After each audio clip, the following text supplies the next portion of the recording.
My dreams occasionally approached the fantastical in character, though falling somewhat short of coherence. One scene is especially stamped upon my recollection. That of a dank, fetid, reed-choked marsh under a gray autumn sky.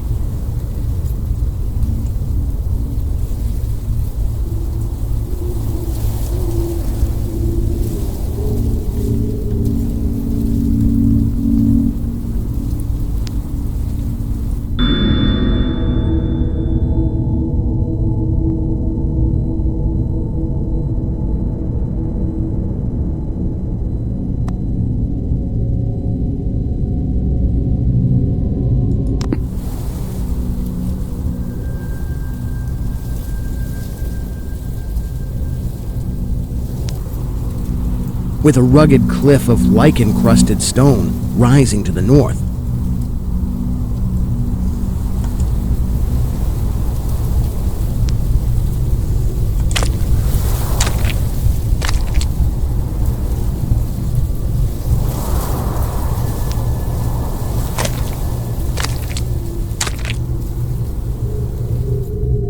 Impelled by some obscure quest, I ascended a rift or cleft in this beetling precipice.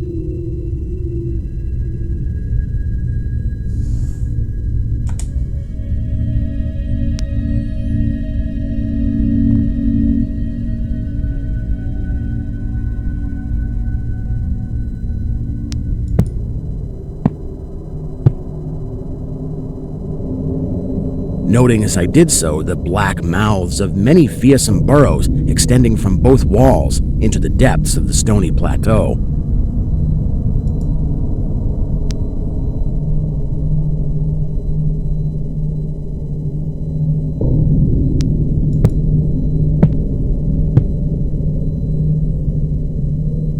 At several points, the passage was roofed over by the choking of the upper parts of the narrow fissure. These places being exceedingly dark and forbidding the perception of such burrows as may have existed there. In one such dark space, I felt conscious of a singular accession of fright, as if some subtle and bodiless emanation from the abyss were engulfing my spirit.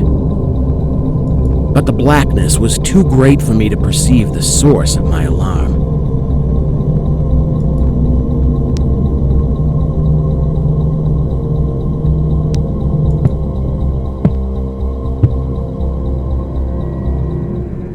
At length, I emerged upon a tableland of moss-grown rock and scanty soil, lit up by a faint moonlight which had replaced the expiring orb of day. Casting my eyes about, I beheld no living object, but was sensible of a very peculiar stirring far below me amongst the whispering rushes of the pestilential swamp I had lately quitted.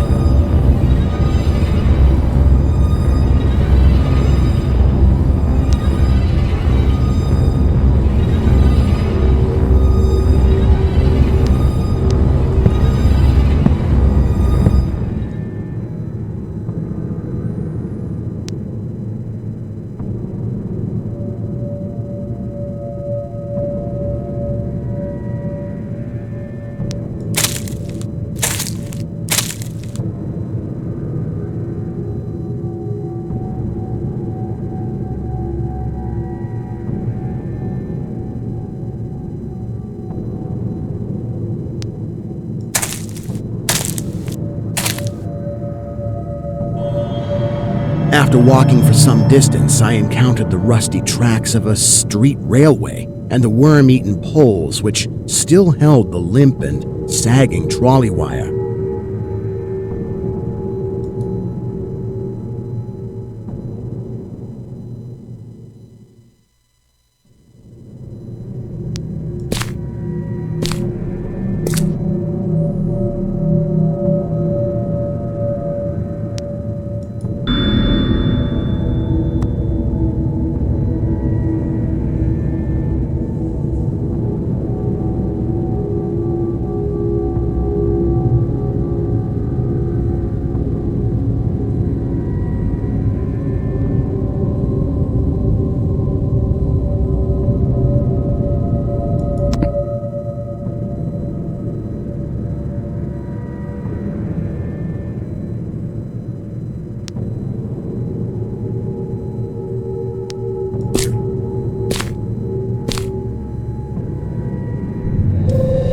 Following this line, I soon came upon a yellow vestibuled car numbered 1852 of a plain, double-trucked type common from 1900 to 1910. It was untenanted, but evidently ready to start.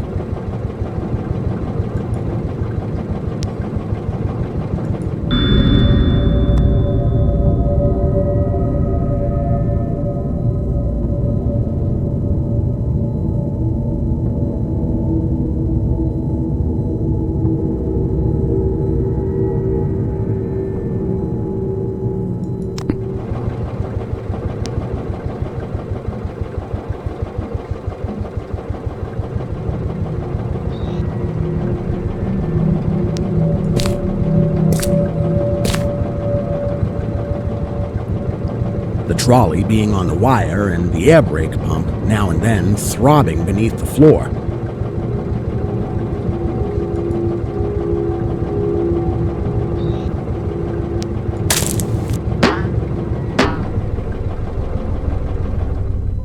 I boarded it and looked vainly about for the light switch.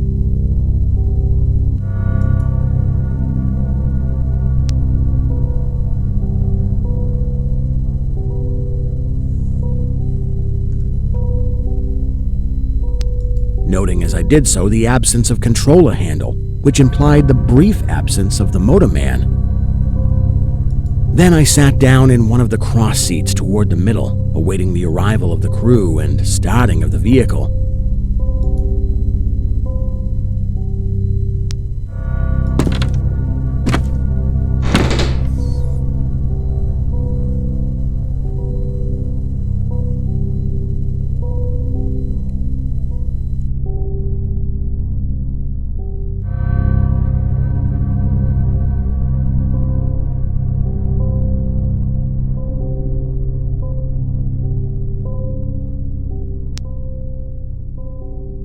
Presently, I heard a swishing in the sparse grass toward the left and saw the dark forms of two men looming up in the moonlight.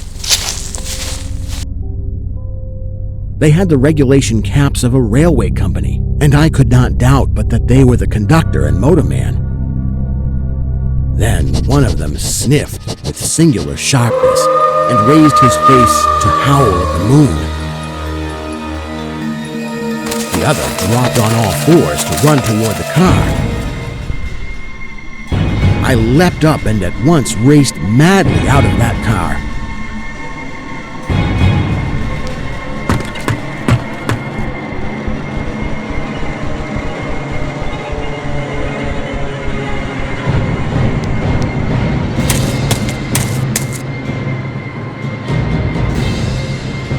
And away across endless leagues of plateau till exhaustion waked me.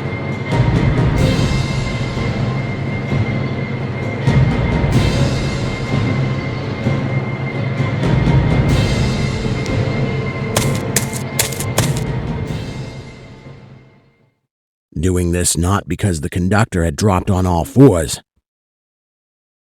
but because the face of the motorman was a mere white cone, tapering to one blood-red tentacle.